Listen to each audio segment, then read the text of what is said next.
नमस्कार दोस्तों, news market 24 channel में आप सभी का फिर से स्वागत है। रोजाना की तरीके में अजय सिंह आप लोगों के साथ खाद्य तेल बाजारों की जानकारी के साथ उपस्थित हूं। खाद्य तेल बाजारों में किस तरीके से कामकाज हो रहा है, सारी जानकारी विस्तार से देंगे। तो जो लोग भी पहली बार हमारे साथ जुड़ रहे हैं, चैनल को अभी सब्सक्राइब करें, बेल नोटिफिकेशन को दबाएं। इसी तरीके से घरेलू अंतर्राष्ट्रीय खबरों के लिए आप हमारे साथ जुड़े रह सकते हैं। मार्केट के ट्रेंड व्यू को समझना है, इसकी जानकारी आपको जाननी है तो मॉर्निंग का 9:45 का शो ज्वाइन करिए। 9:45 का शो ज्वाइन करने के लिए स्क्रीन पे नंबर QR कोड आ रहा होगा, डायरेक्ट जाइए, जुड़िए, मार्केट के ट्रेंड व्यू को समझिए, किस तरीके से बाजारों में कामकाज होता हुआ देखने को मिल रहा है। कल एक महत्वपूर्ण खबर निकल के आई, जैसे कि आपको मालूम होगा, अर्जेंटीना ने जो वहां से बाहर से फॉरेन से आप देखेंगे, जो फॉरेन से माल आता था, अर्जेंटीना ने सोयाबीन व तेल सहित सभी अनाजों पे निर्यात को टैक्स फ्री कर दिया है। यह टेम्परेरी किया गया, इससे सोयाबीन तेल की सप्लाई, वैश्विक सप्लाई बढ़ेगी। खाद्य तेल बाजारों में आपको बाजारों में दबाव देखने के लिए मिल सकता है।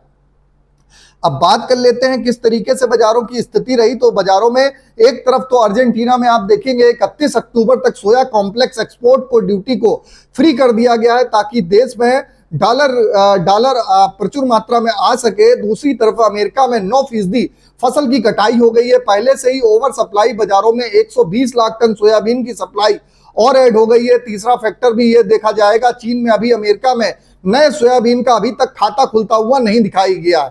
S&P में एक सर्वे के अनुसार इतने में भी अमेरिकी किसान अगली फसल की बिजाई और ज्यादा करेंगे, कॉर्न एरिया कट करेंगे, फंड की जन को सभी फैक्टर निगेटिव असर होता हुआ दिखाई देगा। तो अर्जेंटीना की इस खबर की वजह से बाजारों में एकदम से घबराहट का माहौल है और आप देखेंगे बाजार में 86 सेंट की गिरावट सीबॉट के बाजारों में, जबकि 150 रिंगिट से ज्यादा KLC के बाजारों में गिरावट देखने को मिल रही है। अब बात कर लेते हैं लोकल बाजारों में स्थिति क्या रही। तो लोकल बाजारों में सोया ऑयल का बाजार 127, पामोलिन का बाजार 127, राइस ब्रान ऑयल का बाजार 123 रुपए, मस्टर्ड ऑयल 157, सोयाबीन सीड का बाजार 4560 20 रुपए की बाजारों में मामूली बढ़त। कांडला पोर्ट 1173, फॉरवर्ड में 1178, पामोलिन 1250, सोया रिफाइंड 1245, सोया डिगम का बाजार फॉरवर्ड में 1030, सनफ्लावर ऑयल का बाजार 1420 रुपए पे कामकाज हुआ। हल्दिया कोलकाता पोर्ट की अगर हम बात करें तो सोया का बाजार 1242 रुपए, CPO क्रूड 1190 रुपए, पाम 1240, कोलू 1630, राइस रिफाइंड 1200, राइस क्रूड का बाजार 1170 रुपए देखने को मिला। KLC की अगर हम बात करेंगे तो KLC का बाजार सुबह -137, अभी 150 रिंगिट से ज्यादा गिरावट के साथ कामकाज हो रहा है। सीबॉट के बाजार में 86 सेंट की गिरावट देखने को मिली। सोया ऑयल CPO के सपोर्ट रेजिस्टेंस की अगर मैं बात करूं, सोया ऑयल का सपोर्ट का लेवल 126 रुपए, रेजिस्टेंस का लेवल 128, पामोलिन का सपोर्ट का लेवल 126, रेजिस्टेंस का लेवल 128, राइस ब्रान का सपोर्ट का लेवल 121, रेजिस्टेंस का लेवल 123 रुपए।